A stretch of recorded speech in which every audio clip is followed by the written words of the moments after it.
I think this is where actors really get to practice and work on their craft. You know, film is a director's medium. You know, whatever you do in the film, the director then takes the material and edits it the way he or she wants to.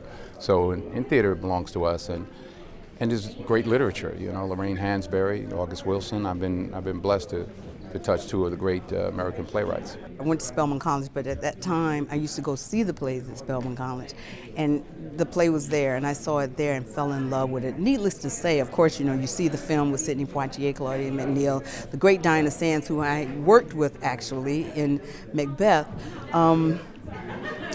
And it's just something that you're moved by, that you never sort of forget what that emotion is from having seen it, even if you forget what they were talking about. It's a masterpiece of a play, and I've known it all my life. You know, it seems like from childhood on. You know, I first was involved with it in high school, and so to get to be a part of a major revival, major Broadway revival of a masterpiece of a work, I'm very grateful. You know, I think it's important for us to keep breath in classics, and I've never done this piece before. It's sort of I feel like it's a gift to my parents. And Lorraine Hansberry was so smart and so ahead of herself. It was so interesting, you know, when people die young like she did, but yet managed to change the world while they're in it. So she left us, and yet she left us with this, which keeps her living and alive. And I think that her brilliance lives and breathes in every line. It's one of our 5, I think, best American plays. You know, Death of a Salesman, Streetcar, but A Raisin in the Sun has to be in that group of plays, also because of the structure, the writing, the poetry, the musicality of the language. But also, as a director, you want to visit this play because look at our country in the last 10 years. What does a subject matter in the play have to do with real life? I couldn't believe it was written when it was written, because it's kind of full of radical ideas and it's so ahead.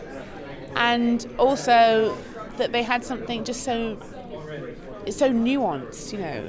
Every character speaks a truth, whether it's the truth, but it's a real truth, that every character is so authentic. And also, the story is incredibly tight. She's structured it so tightly, so it's so, it just works. It works as a piece on many levels.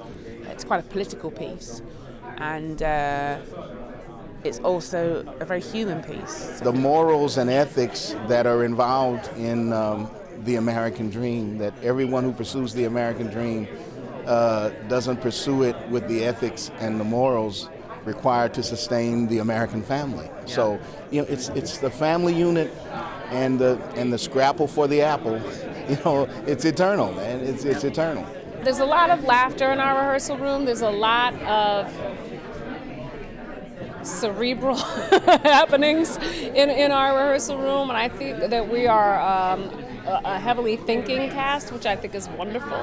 So I feel like, you know, we've got the big guns, and we've also got people who aren't spoken about a lot, but who are phenomenal and are the base of what it is that we're doing. So we've got quite an ensemble, which is, you know, great.